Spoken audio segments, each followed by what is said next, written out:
दोस्तों, मेरा नाम एसपी भारल है और हम हैदराबाद से आए हैं।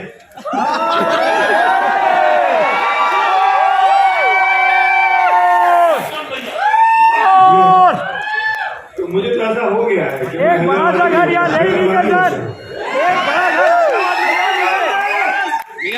Thank you sir. हैदराबाद में शिफ्ट हो जाना है सर। तो हम बंजारे हैं रसीद, हमारे पास हम एक जगह रहते ही नहीं है। बंजारे हैं, सूटकेस है, सुबह कहीं और, शाम को कहीं और, खाया कहीं और, पानी पिया किसी और के यहाँ। बंजारे हैं, तो ठेले वाले हैं, ठेला लेके घूम रहे हैं। मुझे याद है आज इतनी सेगमेंट और दो सेशन इतने बड़े फुल जबरदस्त और पैक। मैं बात कर रहा था यहाँ पुरुषोत्तम लाहौर की बैठे हैं अभी नहीं है। पहले वाले सेशन में मैंने कहा दूसरे में आएंगे, दूसरे में मैंने कहा पहले में चले गए। कोई मैं बताना चाहता हूं कि कैसे बिजनेस की शुरुआत हुई और बिजनेस कहां पहुंचता है, और आपको एक कॉन्फिडेंस और हिम्मत देना चाहता हूं और बताना चाहता हूं कि एसपी भारल कोई ब्रह्मा जी के कान में से पैदा होकर नहीं आया। कैसे तुम्हारा बिजनेस खड़ा हुआ उसकी कहानी आपको पता होनी चाहिए। पुरुषोत्तम लाहौटी जो आप सबके ऑनलाइन है, एक दिन मुझे फोन आया, मैंने कहा भैया आ जाओ, मुझे आपका बिजनेस करना है और हम जयपुर से हैदराबाद। अकेला ही कहा कि मुझे रहने के लिए हैदराबाद आ गया। मैं कल्पना कर रहा हूँ वो 5 साल पहले का दिन और कल की शाम। वो एक आदमी था और कल की शाम 50 गाड़ियों का हुजूम, 100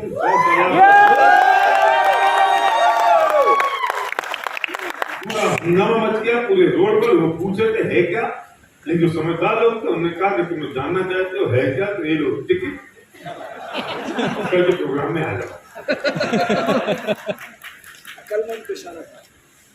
सवाल ये था कि मैं ना जाने कितने बार आया, 3 बार आया, 4 बार आया, सिर्फ एक आदमी के लिए, और मैं दिखाता जा रहा हूँ प्लान, मैं चेक करता जा रहा हूँ लोगों को और पता नहीं चलता है।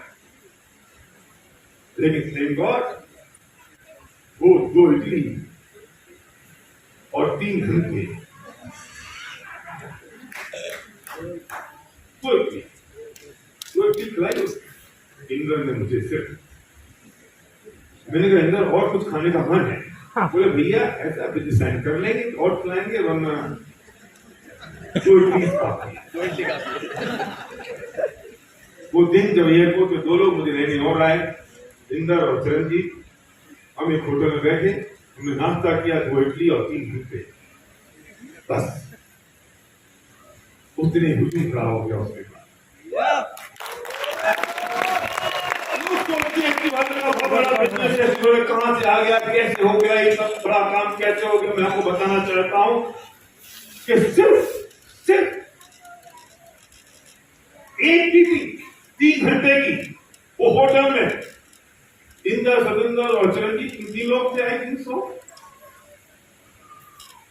और उससे पहले के 5 बार मेरे भैया को तो मिल जाते हैं अच्छे लोग, कैसे मिल जाते हैं? फिर जो 5-6 बार में आया और एक आदमी मुझे मिला, बिहार बिजनेस में कितने हैं कितने नहीं मुझे मालूम नहीं है, आई डोंट नो। आपको ये पता है कि एप्पल में कितने बीज हैं, पर आपको ये नहीं पता कि उस एक बीज में कितने एप्पल हैं। क्या बात है। मैं तो गारंटी करता हूं अगले 5 साल बाद ऐसा होगा कि सिर्फ आपकी टीम और आपके ग्रुप से इतने बड़े ऑडिटोरियम भरे हुए होंगे।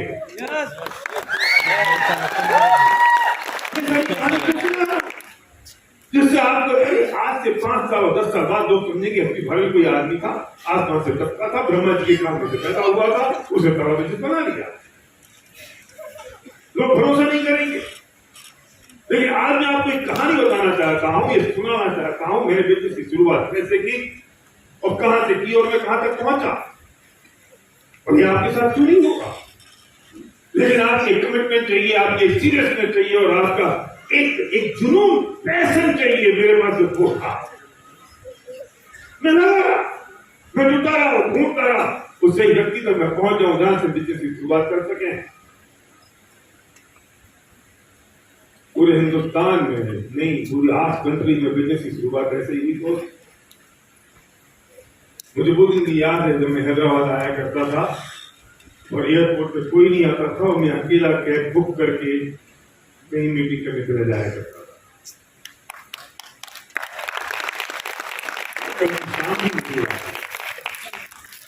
पर ये बात बता दूं, मैं जब मैं अकेला होता था और कैब बुक करता था तब भी मैं बहुत खुश था, क्योंकि मुझे मेरे सपने मेरे साथ थे, मेरा विजन, मेरे सिद्धांत, मेरे फंडामेंटल पॉलिसी मेरे साथ थी। और कल जो हुआ उससे मेरे पास ना कोई अहंकार है, ना कोई गुरूर है, ना मैं कोई बड़ा फिक्र है।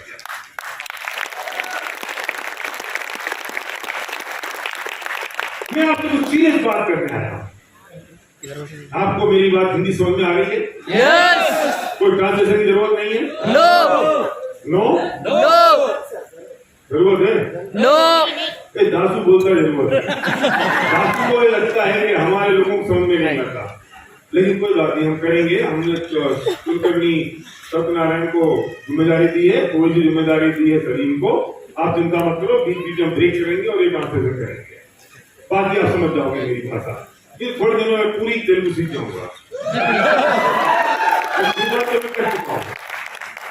तो मैं बहुत सीरियस बात करने आपके पास आया हूं, बहुत गंभीर बात मुझे आपसे करनी है। और बात सीरियस ये है, जिंदगियां बदल गई, जिंदगियां बदल गई। और मुझे आपको बताने की जरूरत नहीं है कि जिंदगियां कैसे बदल रही हैं। आपने सुना भी न्यू ड्यूसिटी, हमारे ड्यूसिटी सत्यनारायण और शीला कुलकर्णी को फिर मैं इनके घर गया और इनके घर में होम मीटिंग की, और होम मीटिंग में 2-3 लोग अभी दिलचस्पियों की बाकी नहीं है। मैं होम मीटिंग कर रहा हूं, मैं बोर्ड में प्लान दिखा रहा हूं उनके घर का संगा रेड्डी में। वो दिन दूर नहीं था, क्या 5 साल हुए होंगे, 4 साल, 5 साल, और आज उनकी जिंदगी बदल गई। आप देख लो, पुरुषोत्तम दास के पास बाहर रहा है 6 लाख में महीने का चेक। मैं क्या सक्सेस दिखाऊं आपको?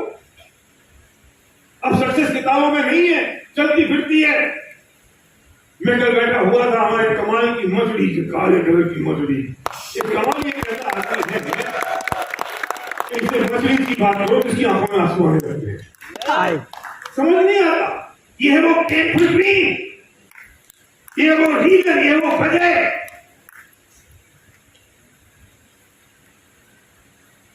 मैं उसकी मछली में बैठा था, आगे इंदर की BMW चल रही थी।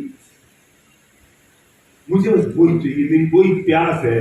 मुझे आपकी नई नई गाड़ियों में बैठना है, मुझे आपके नए नए घरों में आना है।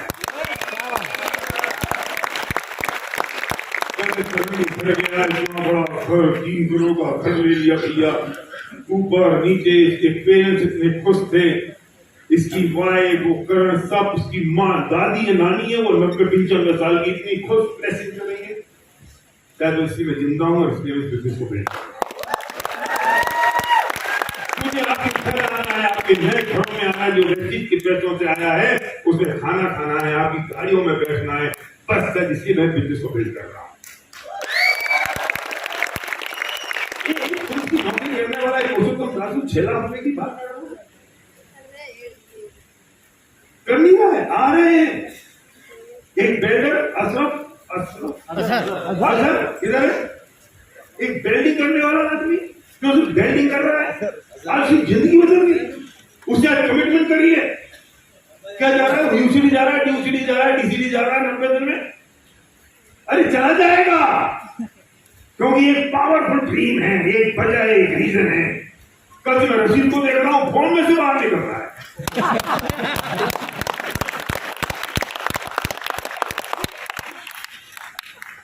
अरे करते होंगे दूसरे लोग रिपोर्टिंग, शनिवार की वो रिपोर्टिंग कर रहा है अपने सपनों की। क्या बात है? कहानी मैं सुनाऊं, मैं जिनकी कहानियां सुनाता हूं और फिर भी कुछ ना कुछ छूट जाती है। कितने सारे यूसीडी चले गए, मुझे तो नाम भी समझ में नहीं आते, मैं भूल जाता हूं। मेरा एक बड़ा प्रॉब्लम है, मुझे सारे सरदार की शक्लें एक सी लगती हैं अंदर।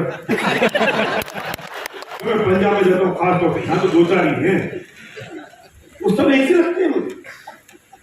और दूसरा ये जो मेरे इस्लाम के जो लोग हैं, मोहम्मद, इनके सबके नाम मुझे एक से लगते हैं।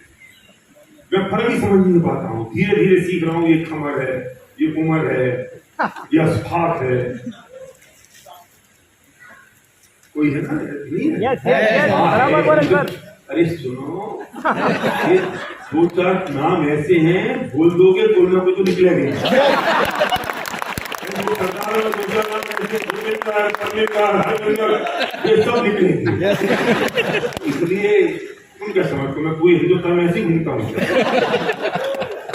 ऐसे कुछ नाम है मेरे पास। तो मुद्दा इस बात का है कि जिंदगियां बदल रही हैं। कितने कैब वाले आप खड़े हो जरा, कैब ड्राइवर कितने सारे हैं? खड़े होना है कैब ड्राइवर। पहले वाले सदन थी औरतें, ओ फर्स्ट जन बहुत सारे थे। अब ये जो कैब वाले ड्राइवर है, इनकी सबकी जिंदगियां बदल चुकी। पता है क्यों? क्यों बदल चुकी? मैं आया जब मैंने बिजनेस की शुरुआत की और मैं पहुंचा यहाँ पर, तो आप लोग मुझसे कहते हैं लो पारस साहब ने बहुत बड़ा बिजनेस बना लिया। कुछ नहीं बना लिया। तुम लोग मुझे से एक ही बात का फर्क है, मैंने तुमसे ज्यादा लोगों की नोट सुनी है, तुमसे ज्यादा लोगों को प्लान दिखाए हैं, बस। इससे ज्यादा कोई फर्क नहीं है। फिर लोग नहीं आए? हाँ नहीं आएंगे ना, वे बिल्कुल नहीं आएंगे जिनके पाप का उदय है, और वे बिल्कुल आ जाएंगे जिनके पुण्य का उदय है। यार अगर इंद्रवीर बिजनेस नहीं ज्वाइन करता तो क्या होता? करता कैसे नहीं? इसका राज है। मैंने बहुत तमीज से बोला है, मैं तमीज से बोलता तो मैं बोलता इसके बाप का राज है। नहीं, इसका राज है ये। कैसे मना कर देता? कैसे मना कर सकता? क्यों? क्योंकि इतने सारे लोगों का पुण्य का उदय आना था, इतने लोगों का भाग्य भरना था। मना कैसे करता? कैसे मना करता?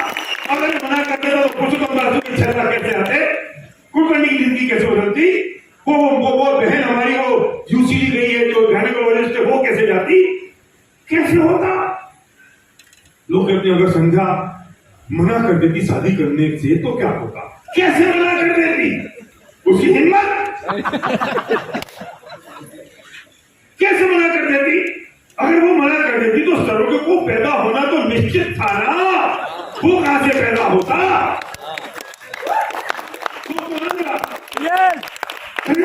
तुम आप मुसलमान हैं क्या आप हिंदू हैं क्या आप सिख हैं क्या आप ईसाई हैं, लेकिन आप जानते हैं ना कि अल्लाह की मर्जी मेरा कुछ नहीं होगा। उसने देखा है ना सब कुछ। भैया भाई को राम रची रखा, कुर्बानी में जो आया है वो होना है, ये निश्चित है ना। तो फिर ये मना कैसे कर देगा? कब जब निश्चित है तो मुझे नहीं पता था कि इंद्र आएगा कि नहीं आएगा, अल्लाह को तो पता था कि आएगा, तो मना कैसे कर देगा? इसलिए मैं आपसे कहता हूं जिसको आप प्लान दिखाने जा रहे हो, कोई आदमी अगर मना कर रहा है तो परेशान मत होना। कभी ऊपर वाले ने उसका पुण्य का उदय देखा नहीं है, इसलिए वो नहीं आ रहा है। उसकी अधिकारी अच्छी होनी निश्चित नहीं है, इसलिए नहीं आ रहा है वो बिजनेस में। कैसे आ जाएगा कोई? तो उसको भी बहुत दुख देखने बाकी है। मैं 99 की बात है और मैं गया था बेलगांव, अपनी कर्नाटक में बेलगांव एक जगह है, अपने गाँव में के साथ प्लान दिखाने के लिए। जिस आदमी के मैं प्लान दिखाने जा रहा था उसका लड़का था, वो पागल था। मैं बहुत खुश हुआ, इसलिए खुश नहीं हुआ कि लड़का पागल है, मैं इसलिए खुश हुआ कि यार मैं सही जगह आ गया और इतनी एक्सरसाइज मैंने की तो पता चला कि इसको हमारे बिजनेस की ज्यादा जरूरत है मेरे से, क्योंकि इसमें डिजिटल इनकम आ जाएगी, परमानेंट इनकम आ जाएगी और इसकी लाइफ चेंज हो जाएगी। खुश हो गया तो मैंने कहा कि भाई साहब अब आपको एक मैं बिजनेस दिखा रहा हूं जिसमें आपकी लाइफ चेंज होगी और आपकी जिंदगी में बड़ा परिवर्तन आ जाएगा। और मैंने जैसे बिजनेस प्लान शुरू किया, उसने इतने दुनिया भर के बेकार से क्वेश्चन किए, मुझे प्लान को भी नहीं बंद करना पड़ा। मैं आपसे कह रहा हूं जब आप प्लान दिखा रहे हैं और आप कंफर्टेबल नहीं है, सामने वाला इंटरेस्ट नहीं ले रहा है, तो किसने कहा कि प्लान पूरा करो? मैं जहां बंद कर दूंगा वहां पूरा हो जाएगा। बंद कर दिया वहां पूरा, उसको मकसद को क्या पता कि पूरा क्या होता है अधूरा क्या? ये तो हमको ही पता है ना।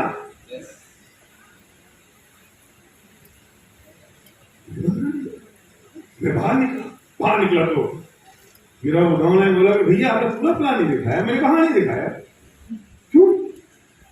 मैंने कहा सुनो, इसलिए क्योंकि तुलसीदास जी रामायण में बात क्या गए, जो चौपाइयां लिखी तुलसीदास जी ने रामायण में, कि प्रभु जाको दारुण दुख देगी ताकि मति पहले ही हर लेगी। भगवान जिसको दारुण दुख देते हैं, दारुण मतलब बहुत ज्यादा अत्यधिक दुख देते हैं, उसकी बुद्धि पहले ही दे लेते हैं।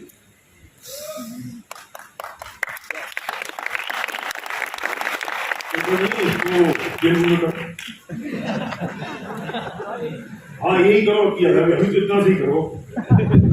हाँ प्रभु जाको ఎప్పుడైతే భగవంతుడు ఏదైనా విషయం ఇవ్వదలుచున్నప్పుడు ముందే ఆయన మతి పని చేయకుండా దాన్ని తీసేసుకుంటాడు. ఈ చెప్పింది ఏది అర్థం కాదన్నట్టు మనం అట్లా మరి అర్థం అవ్వట్లేదండి.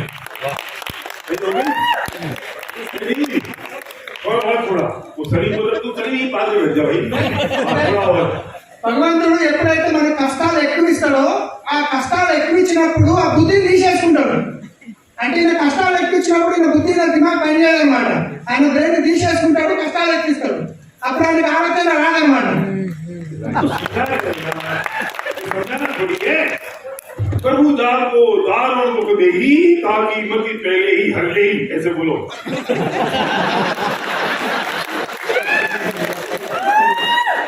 भगवान जी को दुख देते उसकी बुद्धि हर लेते हैं।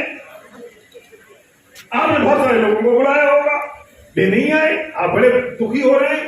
अरे दुखी क्यों हो रहे हो?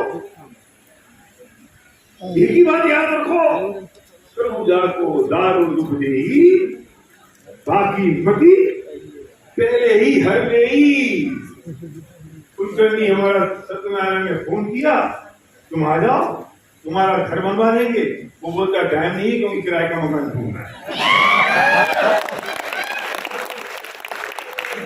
तो ये नहीं है कि प्रभु जात को उसको जीवन भर किराए के मकान में रहना है, तो फिर वो इस बिजनेस मीटिंग में कैसे आ जाएगा? अब तुम सोचो आ जाए, तुम सोचो तुमसे गलती हो गई, तुम सोचो तो आ जाता तो बहुत अच्छा। कैसे आ जाता? उसको तो किराए के झोंपड़े में ही रहना है।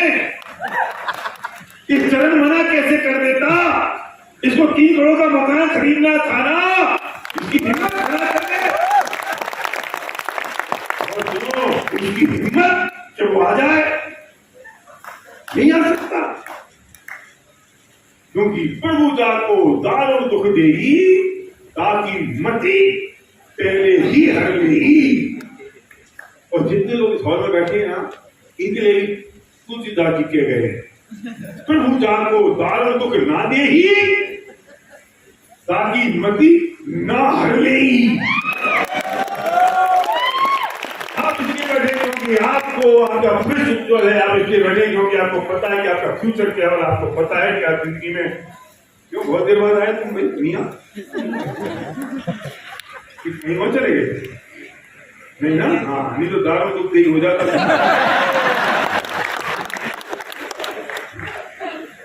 मैं बहुत सीरियस हूँ और मैं बहुत सीरियस बात करने के लिए आपके पास आया हूँ। हम पूरे हिंदुस्तान में एक्सीलरेट प्रोग्राम कर रहे हैं, और एक्सीलरेट का मतलब होता है एक्सीलेटर पर पैर दबाना। स्पीड है 240। तो ये आपके हाथ में कि आप कितनी स्पीड दबाएं। और ये जो एक्सीलेटर है इसमें क्लच नहीं होता, सीधा एक्सीलेटर और ब्रेक होता है बस। हम जो इसलिए आए हैं कि आपको एक्सीलरेट कर सकें और आपको बता सकें कि एक्सीलेटर आपके हाथ में है और आपके पैर में है, और आप जो चाहो उतना काम हो सकता है।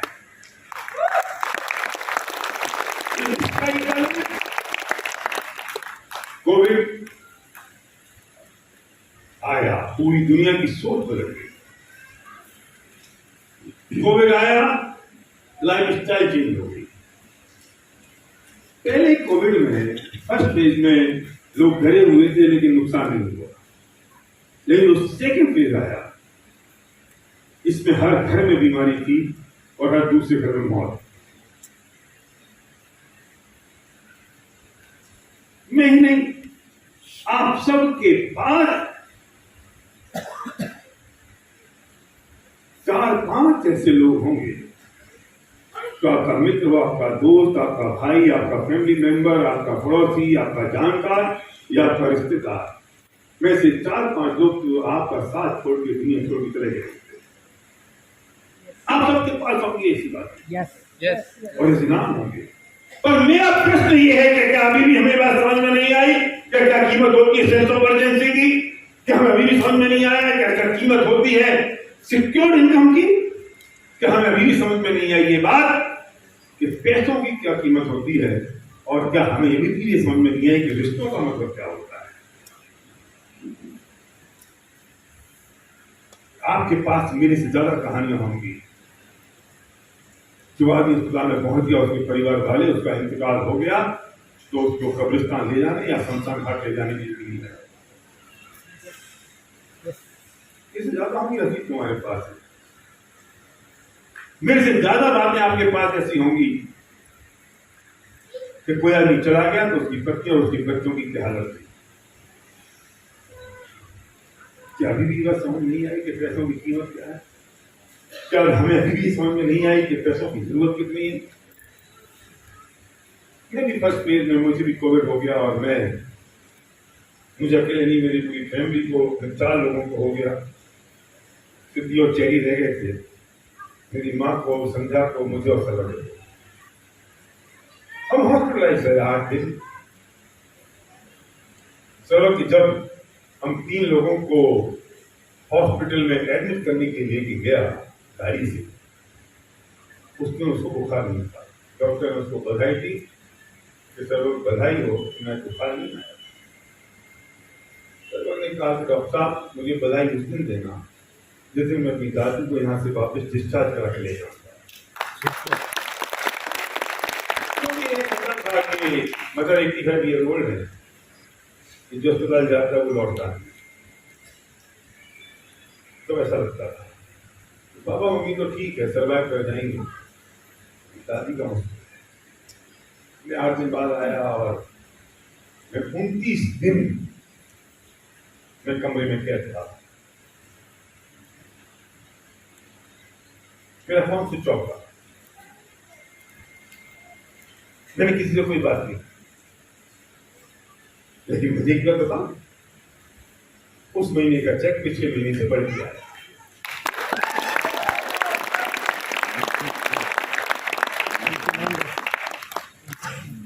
क्या आपकी ताकत है? क्या आप 29 दिन अपना फोन बंद कर दें, कमरे में बंद रहे और आपकी इनकम पिछले महीने से बढ़ के आ जाए? मैं बहुत निश्चिंत रहा 29 दिनों में, मैं बहुत पीसफुल था। मैंने लाइफ ही किया था निकल के।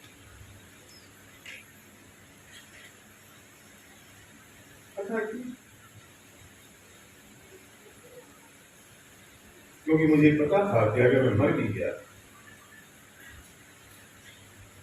तो मेरी पत्नी, मेरे बच्चे और मेरे पेरेंट्स को पैसों की वजह से कोई दिक्कत नहीं। हाँ, आदमी चला जाता है तो उसकी क्षतिपूर्ति तो कोई नहीं कर सकता। आदमी चला गया तो उसकी कमी तो कोई पूरी नहीं कर पाए। लेकिन पैसों की दिक्कत खड़ी हो जाए वो मुझे बर्दाश्त नहीं। मैं आपसे सिर्फ एक बात पूछना चाहता हूं कि सिर्फ 30 सेकंड का पॉज लेके अपने आप से सोचो और अपने आप से पूछें, अगर एक चिराग बुझ गया तो क्या मेरी पत्नी, मेरे बच्चों की जिंदगी बिल्कुल वैसी चलती रहेगी जैसी आज चल रही है? हमें अगर कोविड की 2 फेज से अगर हमें समझ में नहीं आता, 2 वेव से अगर समझ नहीं आया, तो क्या हम तीसरी वेव का इंतजार कर रहे हैं?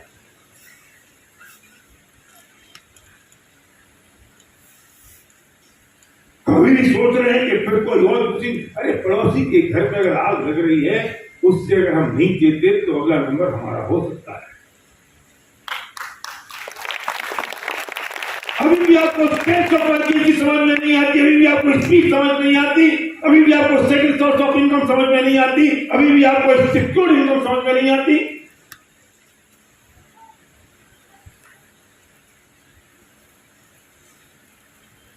कुछ सरकारी नौकरी वाले लोग होते हैं, वो कहते हैं नहीं नहीं नहीं सब ठीक है, हमारी पत्नी की जॉब लग जाएगी। भाई साहब, आप इंजीनियर हैं, आप डॉक्टर हैं, आप ओवरसियर हैं, आपकी पत्नी तो इंजीनियर नहीं है, उसको जॉब तो मिलेगी। सफेद साड़ी पहन के अफसरों को पानी पिलानी बर्दाश्त है आपको? आप नहीं सोच सकते मुझे हर बार कोई ना कोई रीजन और मिलता है बिजनेस को और तेजी के साथ बिल्ड करने का, हर बार मुझे कोई रीजन मिलता है और पैशनेट होकर काम करने का, हर बार मुझे कोई रीजन मिलता है लोगों की जिंदगियों को और छूने का। अगर आपको असर नहीं पड़ता तो आप सुबह हैं। अगर आपके चेहरे पे कोई हंसी नहीं आती तो आप सुबह हैं। सुबह समझते हो? ये समझते सुबह? सुबह मतलब होता है कि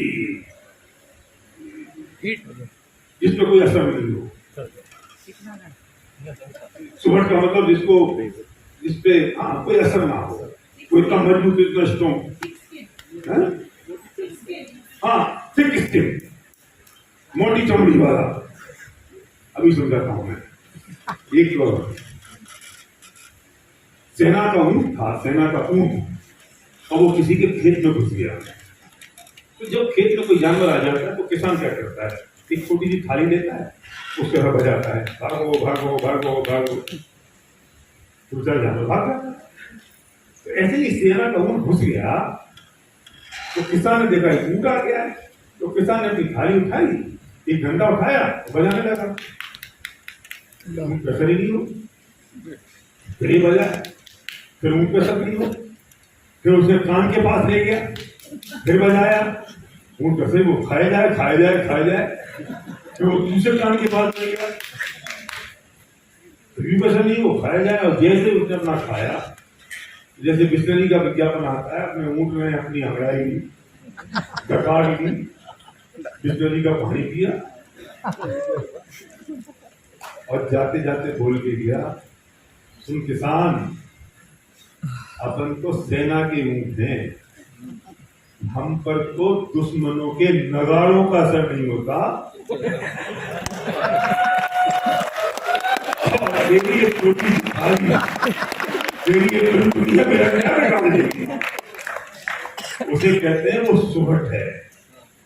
ऐसे कुछ लोग यहाँ बैठे, अरे आप क्या बात करते हैं? हमने तो मौत के मंजर देखे, हमारे सामने से लोग मर गए, हमने तो विधवाओं की दुर्दशा देखी है, हम पे तो उनका असर नहीं हुआ है। इसकी भारे तुम्हारी छोटी सी दुनिया का हम पे क्या असर होने वाला है? उसे कहते हैं सुबह। चलो कुलकर्णी साहब,